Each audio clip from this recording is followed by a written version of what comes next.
The key thing is to understand that you do a few things, and only a few things, but you do those things really well. Are you ready to level up your sales game? Welcome to OnBD with ALF, the podcast that brings you the best advice and success stories from industry leaders in media and advertising. Each episode, we tackle the challenges of new business to help you elevate your own sales strategy.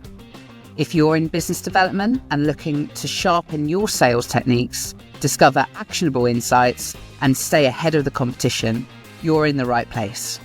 Tune in, subscribe, and get ready to take some notes with OnBD with ALF.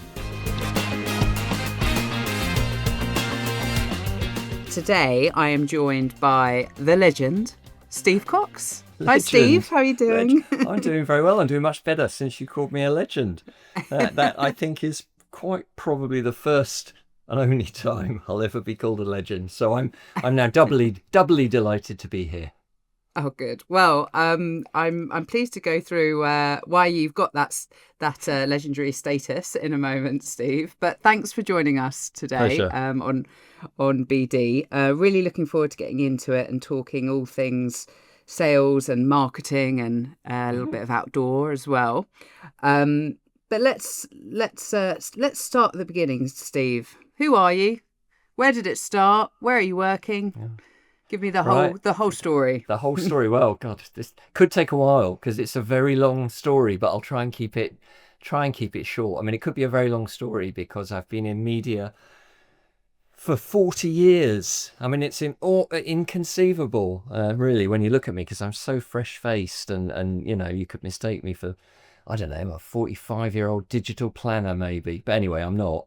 Much older than that. I started in the mid-80s in television. In fact, let's go back before that, because, you know, actually there is a story that's relevant for media. So I grew up in Portsmouth, so I nearly joined the Navy. It was almost obligatory if you grew up in Portsmouth. But I didn't, because I met all the other people that were going to be officers as well, and I didn't really get on with them. And then I was going to be an engineer. I did an engineering degree, and I met all the people who were going to be engineers, and I found them a bit boring. So I spent my last year at uni thinking, what am I going to do then? And I sort of stumbled into media by accident at Anglia TV, which was part of ITV. And the reason I mention all of that is because one of the things that, you know, I've enjoyed most about media is the people. So I got that bit right. Anyway, I stumbled my way into an industry where the people were stimulating and fun. So started in ITV, selling ITV airtime. Did that for I didn't sell it for long, and then I moved over agency side, and I was a TV buyer, and I did that for a while until I got found out at doing that because I wasn't very good at it, really. It was a lot of fun, but I wasn't very good at it. And then the lifeline I got was probably at the agency I was in the early 90s. So I'm old enough to have worked in what we used to call a full service agency. You know, so they had the media department and the creative department in the same company. And I worked at GGT with the other legend that is Dave Trott as creative director. That was a fun time. But, you know, I got the opportunity to move into planning and buying across all media, and that was probably my lifeline. Left there mainly because there was a recession and no opportunities to progress, and I joined the Radio Advertising Bureau, which some listeners will probably remember because it was became a very well-known, very well-regarded organisation. It's now part of the Radio Centre, but our job was to encourage people to advertise on the radio so we did that during the 90s very successfully. And then I made the sort of, you know, the second big change in my so-called career in 2000 when I joined Out of Home.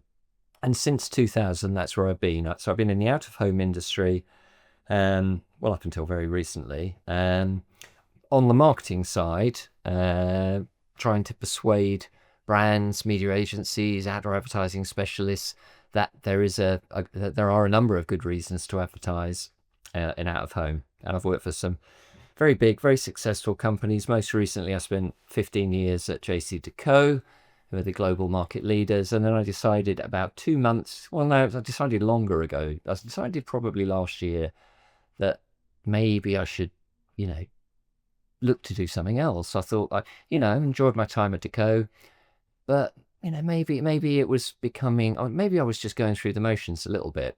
And I thought, actually, where I am in my my life stage, I could afford to take a few chances and maybe work with some smaller businesses on a fractional basis. So, pick 2 or 3 fun businesses, do a day a week, and always get back to basics. And that's what I've been doing. I set up my own consultancy.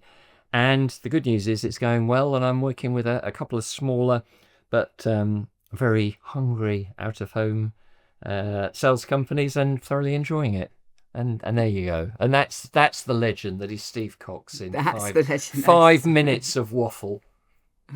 Well, that is a little bit of everything, though, when you think about it, isn't it? All sides, different channels. Yeah, jack of all trades, master of none, all of that.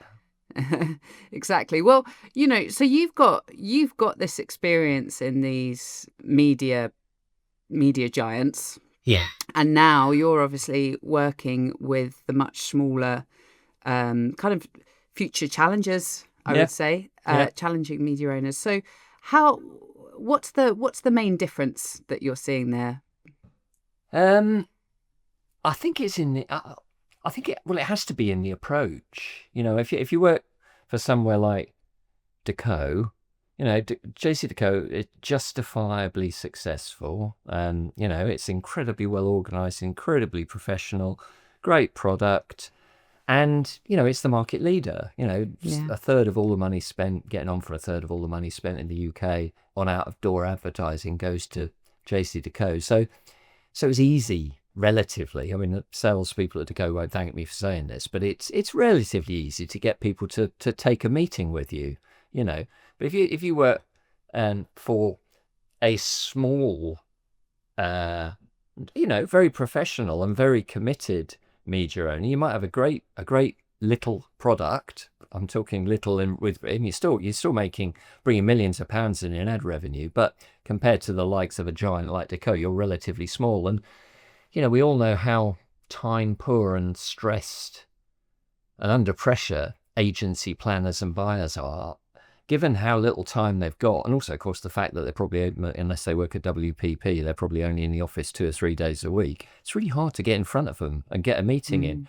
And I think that's almost, I think you used the phrase challengers. I think the better smaller media owners, and and I'm working with some of them. I mean, CP Media is one of them. And they are proper challenge. They have a proper challenger mentality. They have to try harder. They have to go the extra mile just to even get on the starting line. And I think that's for me, that's the big difference. Yeah. So you've got to, so you're saying you've got to work harder, have you? Is that the case? I think you have to work harder to bring, it's a lot harder work to bring £1 million in, I think, certainly for the sales team and the marketing team. I mean, the thing is, a success like Decaux doesn't happen without work. I'm not saying that, but because it's a massive organisation, and contracts have to be won, products have to be sourced, built, installed. You don't get to be a market leader without putting work in. But I think if you do what I do, and you do what the sales team do, you've got to really, really, really battle to get in the game, I think. Yeah. And I think it breeds a different mentality. I've found it quite refreshing anyway. Again, I'm not saying that the people who sell and market at Decaux aren't any good. I just think they've got, and they've got a lot of ground to cover. That there's loads of product. If you're bringing in that sort of revenue a year, you have got lots of things to do, and you've got more people to do it. But it's kind of attitude and mentality and passion, and that's what I'm enjoying engaging with in some of these smaller media owners. Yeah, exactly. Well, you mentioned how hard it is to get in front of the right people. to Yep. sell your service in the first place. And obviously these bigger media owners are getting put on budgets as a natural part of the process. So what kind of practical advice could you offer a challenger media owner to kind of get in the game? Well, I think one key thing is, and I would say this actually whether you're a big or a small media owner, that I think it's important to remember the steps you have to go through to make a sale, and I think the order you have to go through these steps. I've long been a believer, and anybody that knows me will no doubt have had me bore them to tears with this over the years. But I've long been a believer that whatever you are selling as a media salesperson, marketing person's kind of a covert salesperson after all. You have to do the same thing, and there's sort of 5 steps. The first one is you have to convince a prospective buyer that you can deliver the audience they want. You have to understand the audience that they are trying to reach and trying to influence, and you have to be able to say to them, oh yeah, we get those people. Those people see our stuff or they hear our stuff.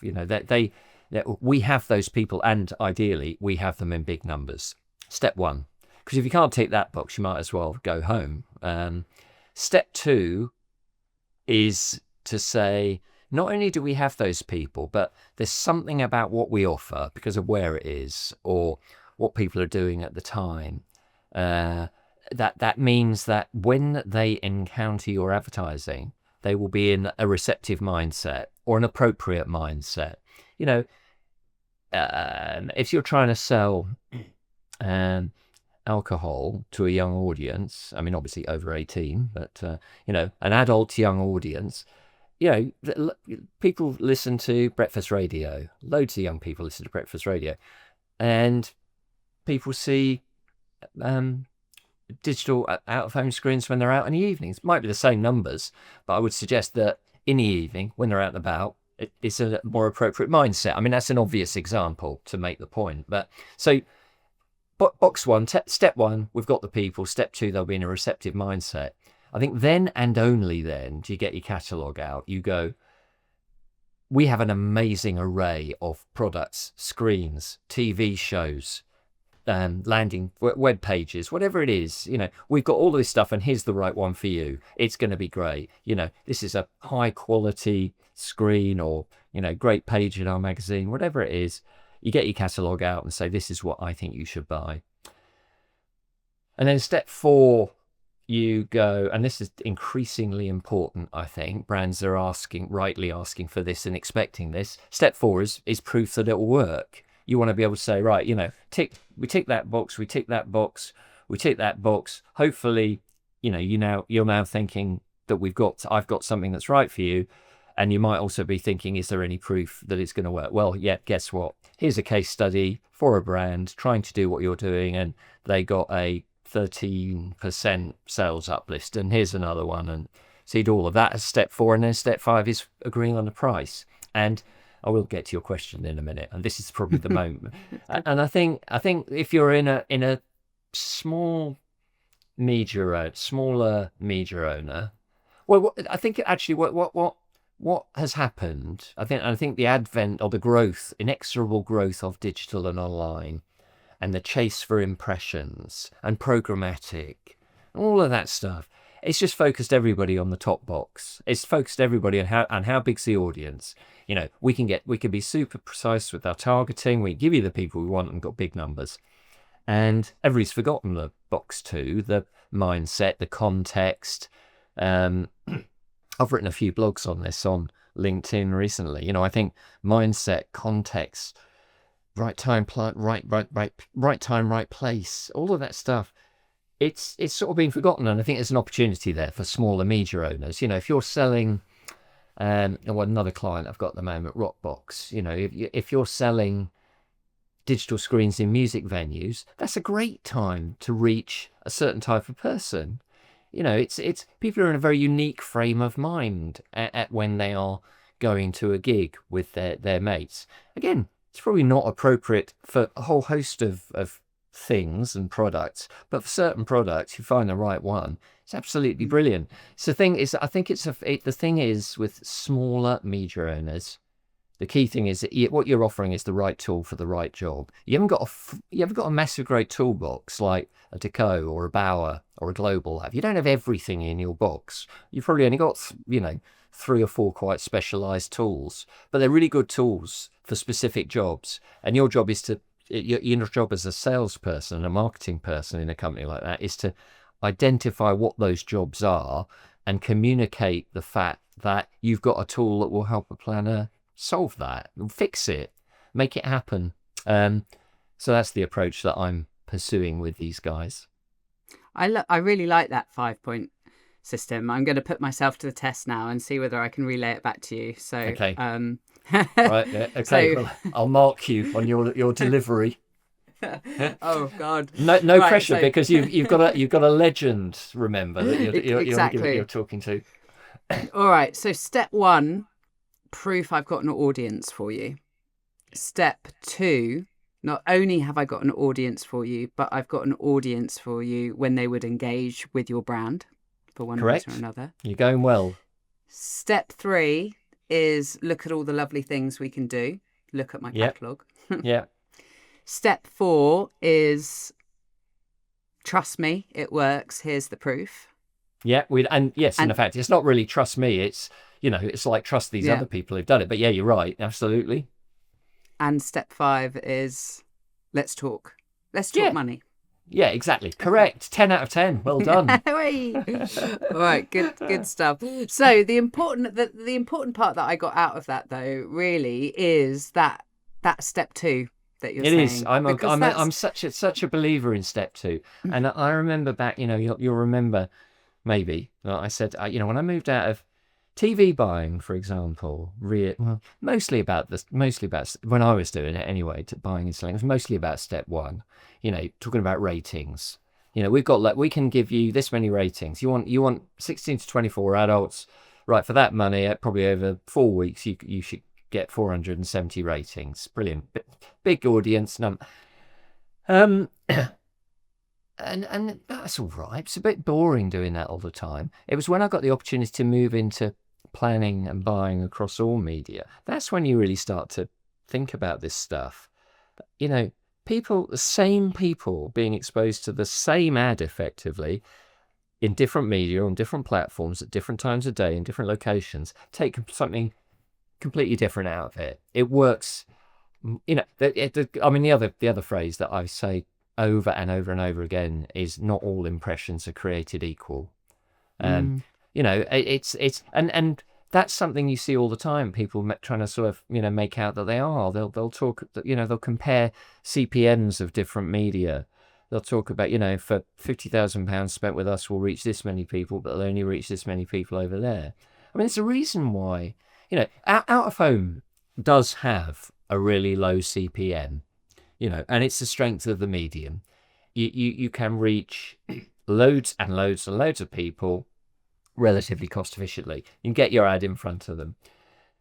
But there is a reason why a CPM on TV is higher, because literally, as long as you're watching the TV, the experience of sitting there, viewing the ad, seeing all this amazing motion, famous people, hearing it, that's worth more than it driving past a bus shelter at 30 miles an hour. And they're both exposures. They still count as a tick. That's a 60-year-old man seeing that. That's a 60-year-old man seeing that. But they're very different. Not those two impressions are not created equal. And I think you have a right to charge more if your impressions are worth more. But to do that, you have to understand why your impressions are worth more. You have to understand the value of box 2 for the stuff that you're trying to sell. There's something in this, isn't there, for any media owner, no matter what that channel, thinking about that in your own targeting, about being clever and understanding, what brands are this going to be most valuable for? Yeah. Just like your alcohol example and gigs and things like that. That's got to be the formation of your targeting strategy, hasn't it? And again, to go back to your question about how do the smaller media owners work differently? It's unrealistic to go, if you work for a company like that, you might have a strong portfolio, but it's really good at doing a few things. And it's unrealistic for you to go into a media agency and say, we do everything. You should be speaking to us about everything. It's just patently false. The key thing is to understand that you do a few things, and only a few things, but you do those things really well, and embed that in the consciousness of the planners and the buyers that you're trying to get to see, so that once a quarter, when they get a brief from a brand that is to do that one thing, they go, oh yeah, I'll speak to the usual suspects, yeah. But actually, who was that? Who did we see the other day? We saw those guys from Rockbox, or we saw those guys from CP Media, and they do a thing. Didn't they say that they did this and they got this? Let's give them a call as well, and that's the way forward, I think. Yeah.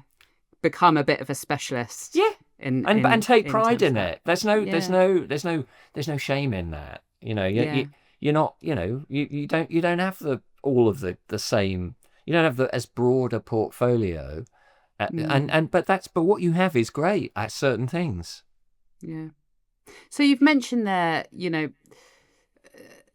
smaller media owners trying to take on and do everything, and it not working out for them. Are there any other kind of mistakes that you typically see that are happening?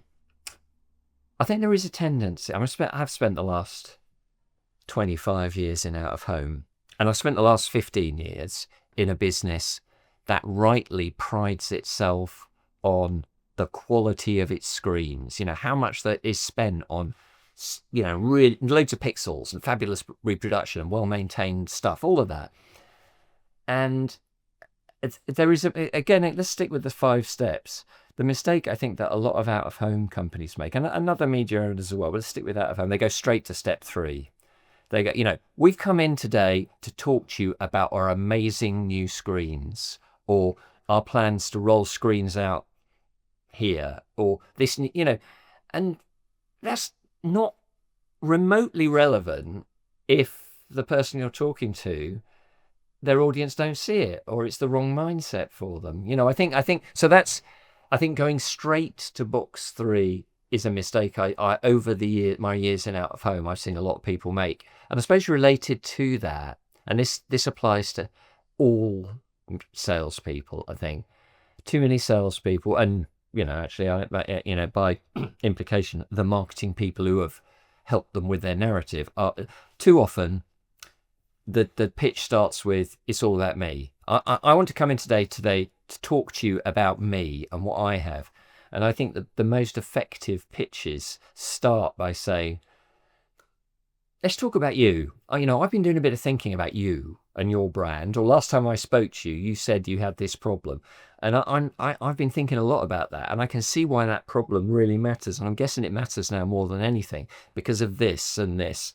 So my belief, and tell me if I'm wrong, is that what you really need is something, a media solution that will do this and do this and do this. Am I right? Hopefully the person says, yeah, you're on the right lines there. And yeah, that is absolutely true. And you go, great. Because the good news is I'm coming in today to talk about that because we've got something that absolutely does that. And then, that's your start point rather than I've got an amazing new thing I want to talk to you about. I see that all the time. I think that happens across all industries as well, isn't it? Being too self-focused or even just completely focused on the physical product that you're selling rather than what it's going to do for your client. That is a really good point because and particularly, let's stick with in media. No, you don't sell, out of home, you're not selling panels and screens. In radio, you're not selling 30-second ads. What you are selling is the audience that are exposed to the advertising, and box 2, the way they'll react to it when they do. The catalogue of shiny screens or DPSs, or that's a means to an end. What advertisers are buying is access to an audience, and people forget that again, I think. Sorry. The physical means of how that Yeah. physically happens or what it happens on isn't really important, is it? It's just the fact that you're getting to that audience and hopefully at a point where it will bring a result for a brand, you know? And what's really interesting as well about the box 2 thing and everything we've just talked about is, for me, and I'm passionate about this because it's what's made the job, the 40 years I've been doing it, so much fun. And I worry that it's being eroded and dissipated because, algorithms and programmatic are not about that. There's this real skill to it. The maths and the science and all of that is, I did an engineering degree. I get this stuff. It's clever. But what I found personally fascinating about this industry is that it's about human psychology, really. It's about people and understanding that people respond in interesting and sometimes unpredictable ways. And if you can get a handle on that and shine a light on it, and that's what makes it fascinating. And the problem with, that first step, it's all about audience and audience numbers and programmatic and micro targeting, and it's not about psychology and behavior. It's just a numbers game, literally. Yeah. How I completely understand what you're saying in terms of how we need to sell a service and why we should be selling it.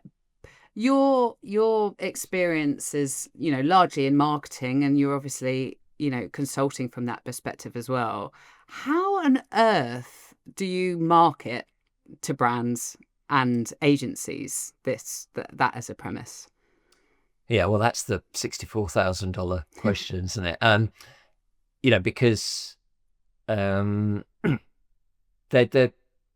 you're working out of home, there have historically been at least 3 different audiences, and there's probably more, but there's the brand owner, the marketing person, and if you can speak direct to the marketing person, I mean, that's hugely valuable, because they're ultimately the purse holder. If you can convince a marketing director at a brand to buy your thing, it's job's done, really.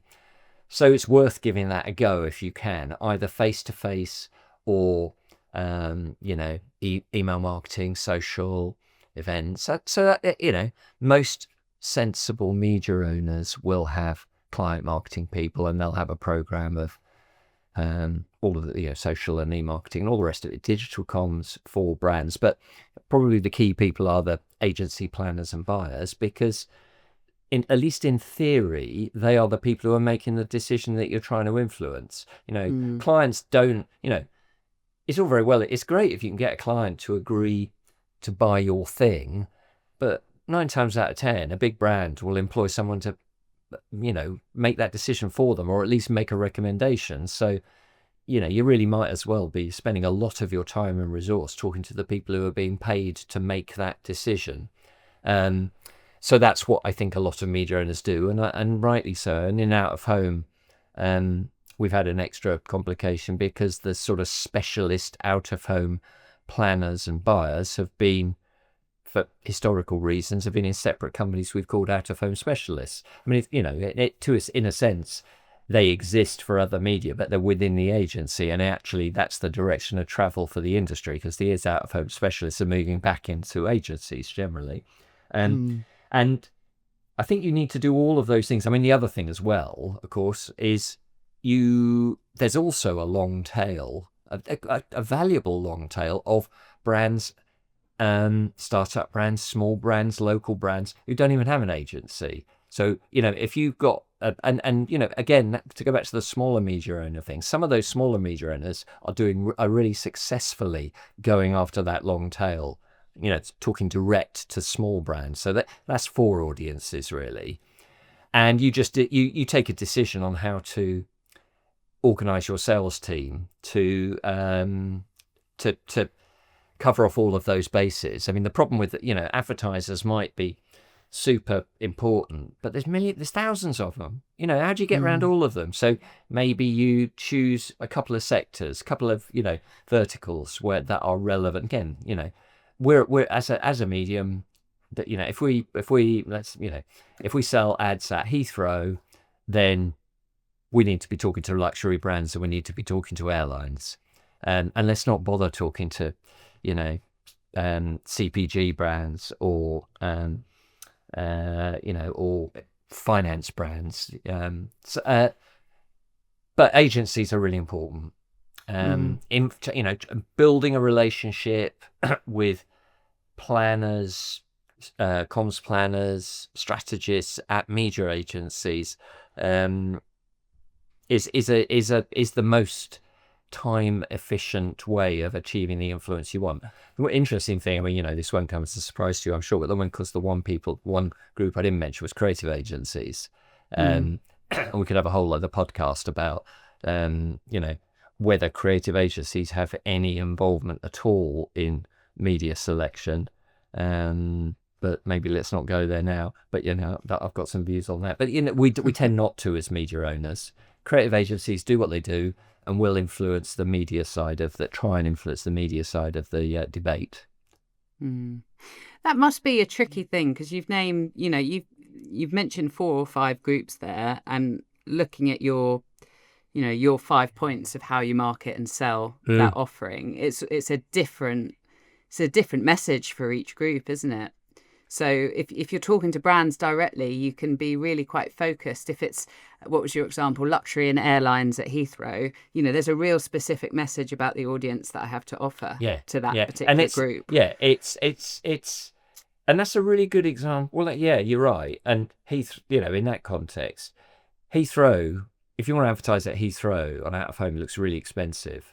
You're not, relatively speaking, for your money, you're not reaching a lot of people. But what you're paying for is you're paying for the step 2 again. You're paying for the mindset. You're paying for the context. You're paying for the environment.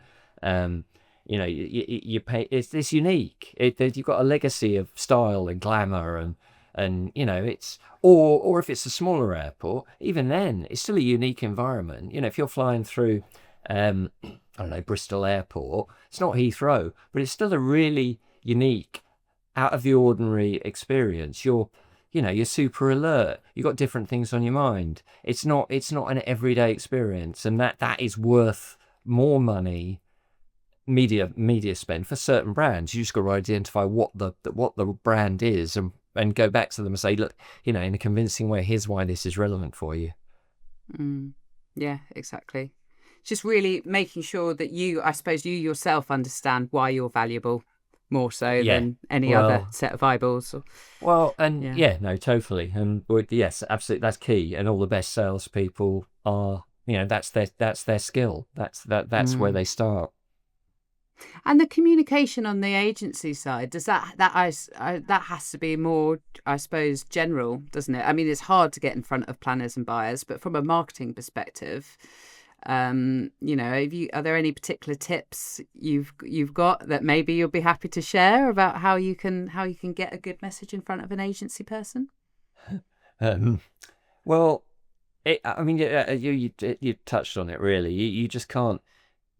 You increasingly, you never could, but increasingly you just can't afford to waste their time. You've got to show them stuff that's relevant. Relevance is key, I think. There's no point going to see someone, wasting somebody's time if they work on Kellogg's and Fiat, and going to them with a Heathrow Airport narrative, because they don't work on a brand that's gonna buy Heathrow. So that's a good start. Know your customer, know what they're working on. If you can put the legwork in, do a bit of digging on those products. Be aware of what's going on. Be aware of what the challenge is. It's not rocket surgery, as somebody once said to me. It's what are the challenges in Fiat's market or Kellogg's market. And going in, and you have to, if you're a salesperson, you obviously want to work closely with your marketing team, I think, so that your marketing team is helping resource you with things that are going to be relevant for Fiat and Kellogg's. But yeah, don't waste people's time. Be knowledgeable, be smart, be a resource for somebody at an agency, that somebody that is going to make them look good. Give them stuff that they can just drop into a deck because they're selling as well. Agency person, all you do as a salesperson, if you're talking to somebody at a media agency, you help them sell your idea up the line to the client when they're trying to get approval for it. Yeah, exactly. So be valuable to them. Be valuable. Yeah. With a valuable Sometimes, offering for their client. I mean, and sometimes it's old school. Sometimes being valuable to them is giving them tickets to gigs. They're still. I don't know if I'm allowed to say that anymore, but they're still good. Old corporate hospitality never goes amiss either. Exactly. Oh, okay, great. Well, I suppose just one more kind of question on this topic, and with your experience, then, Steve. So, I love the fact that you've worked for these media giants, and the clients that you've got now, as you've mentioned, they're full of energy, they're hungry, exciting offering to give that's also a little bit different. What do you think these types of organizations can offer that the previous types of organizations that you worked for just can't? We've probably touched on it. It's agility, passion, belief. Again, it's not like the big guys don't have it, but really, it's just the best operators really believe, the best sales company, the best salespeople, particularly in small companies, really believe it, and know everything about the product that they're trying to sell. So that's really important. And I think as well, that they can be faster on their feet. They can be more innovative. They can be more willing to partner, try new stuff, work with brands. I think it's I think agility and passion. I think that probably let's stick with those two words. Yeah. Good stuff. Agility and passion. So if there are any really big media giants listening to this, have a think. make sure that those are two assets you can bring back into the business. And don't get me wrong. A passionate, innovative, product knowledgeable salesperson is still really valuable at Bauer Global, at JCDecaux. It's just it's even more crucial, I think, if you work at Rockbox or CP Media. Yeah, great. Well, I'm looking forward to seeing those guys grow through their marketing and sales, Steve. Watch this space. Yeah, exactly. Actually, I could see that as an out-of-home marketing logo. Marketing line. Watch this space. Maybe I'll write that down. Hang on a sec. Exactly. Watch this space. I've got some questions for you. I'd like to do my quick fire questions, Steve. All right. So let's get our head out of outdoor and think more generally about your career. And by quick fire, you mean stop the waffling and just answer the question. You're allowed to waffle a little bit. You are allowed. They're not super quick. All right. Okay. Question number 1. What is your favourite thing about marketing or sales? Well, I mean, it's compared to a lot of jobs, I think you get a win every now and then. You do something, and whether it's running a successful event or whether it's coming up with a plan to sell something, somebody will buy it sometimes, and that's great. And a lot of jobs you don't get that. If you're working in the Fiat factory, you probably don't get a sense that you're achieving. So you get and more specific. I always really enjoyed running events.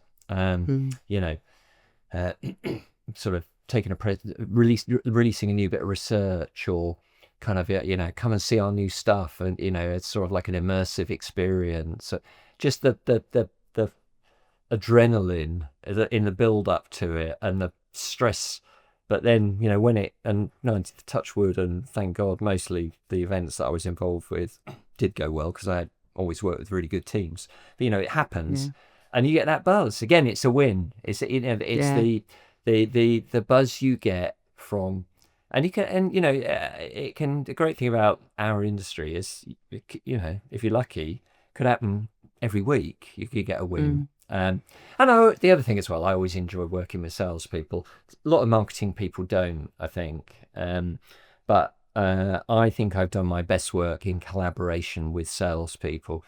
I think what they do is, I couldn't do it. I tried and I was rubbish at it. And I know a good salesperson is a real asset, and it's not easy. And if I can work with salespeople to make them more effective, that I really enjoy that. Yeah, that's another win as well, because they're all generally, the good ones again are really appreciative when you help them. The less good ones take it for granted and you get no feedback. But yeah, okay. So winning is your favorite thing, I suppose, about sales and marketing. What is there anything that nobody's talking about right now when it comes to sales or marketing? Yeah, oh totally. I mean, because we spent 20 minutes talking about it. I don't think enough people are talking about the fact that planning is, media planning has all become about step one.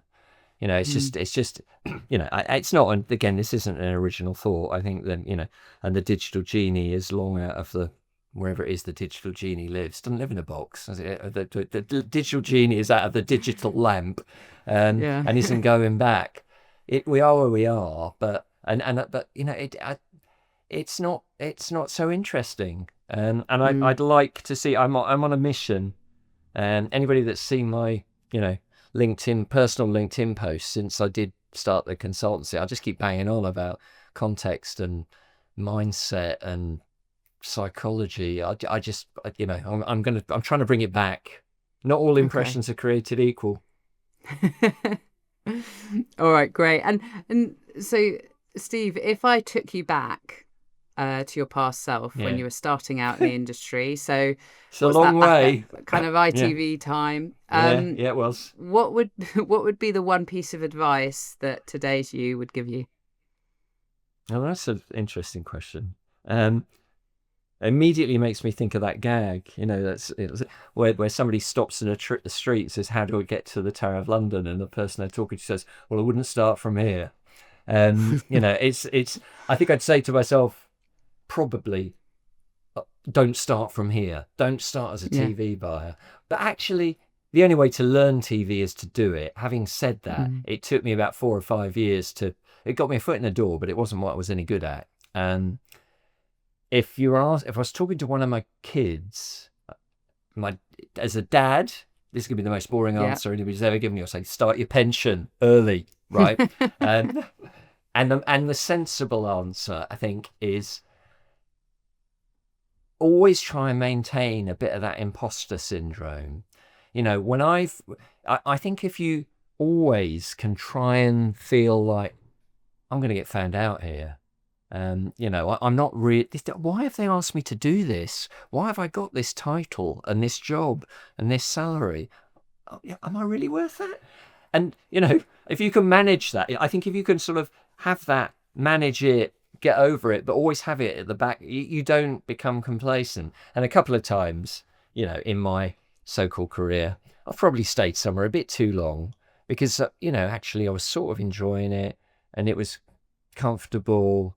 And I'd stopped having that imposter syndrome because I knew I could do what I was doing. I think I got that way a little bit towards the end at JCDecaux, actually. And I think that was one of the reasons why I thought, right, I'm gonna leave and I'm gonna deal with some of these smaller guys again and bring back a bit of what made Steve Cox the legend so many people think he is. I love that. Not avoid imposter Embrace syndrome. it. And you're actually saying embrace it. And if you haven't got it, then something's wrong. I think so. Okay, I like that. So you've already mentioned that you quite like salespeople, but in your experience, what do you think makes a good salesperson great? Listening to what I have to say.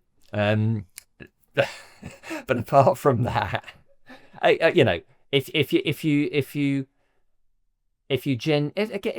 I'm repeating myself, but you know, all the great salespeople know their product inside out, and they either passionately believe in it or they're fantastic actors, and they give the impression that I don't really care which it is, but you know, they stand in front of a room full of people, you watch them do it, and they captivate you with their belief in what they have to sell. I mean, that doesn't mean they, you know, go back to what I said half an hour ago. It doesn't mean they bang on about it and them from the word go. They do all the other stuff. You know, they talk about why it's going to be beneficial to whoever they're talking to listen to them. But then once they start talking about the product, they talk about it like they love it. The other thing as well, and God, you know, media, it's amazing how many times this doesn't happen. You know, if you're a really good salesperson, close a meeting with a sell. I don't know how many times I've seen a salesperson do a really good pitch and go, "Thank you for your time," and it's like, you know, Close. try and close a deal, you know, with somebody, you know, put a sell in. Yeah. Okay. So that's that. That is a very good point, and a reminder to everybody to, you know, make sure you actually ask for the business. Yeah, ask for the money. Pitch. Yeah, exactly. Okay, so back to you, Steve. If your career was a movie, what would its title be? Yeah.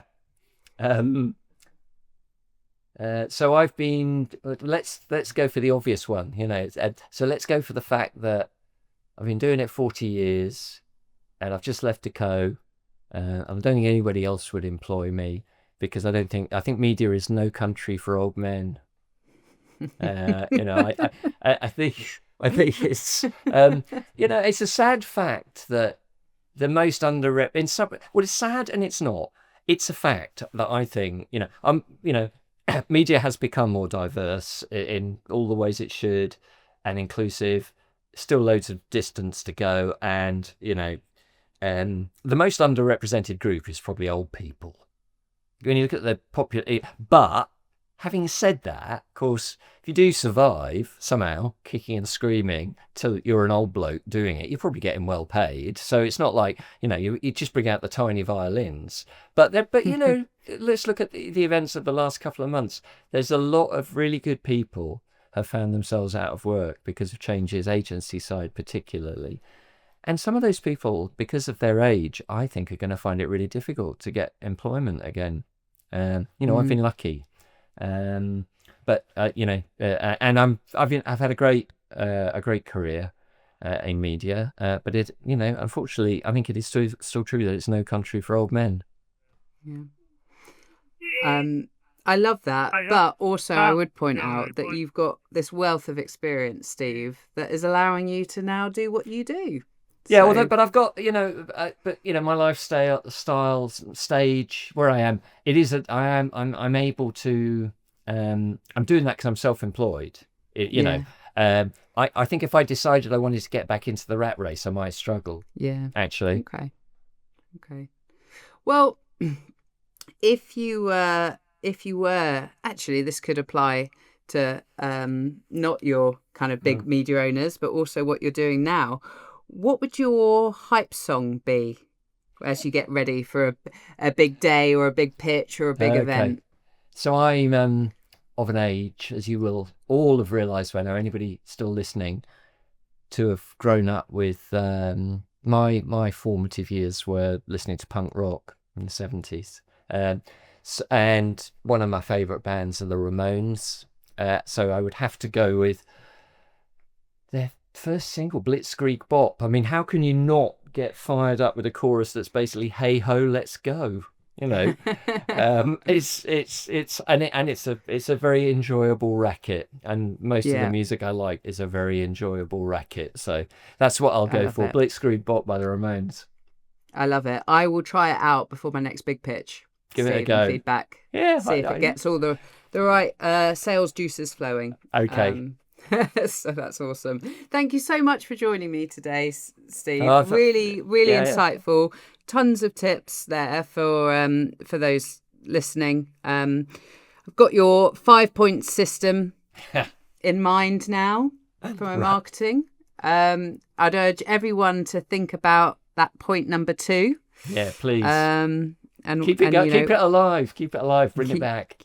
Keep it alive. And I'm going to have to make sure that I'm following you on LinkedIn to read all about your content that you're doing at the moment. Yeah. Definitely.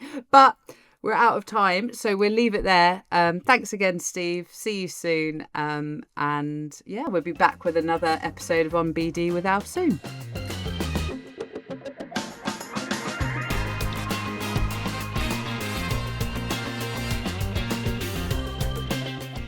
And that's a wrap.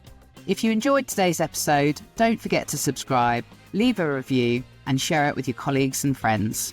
Thanks for tuning in, and we'll catch you next month with more expert advice and success stories.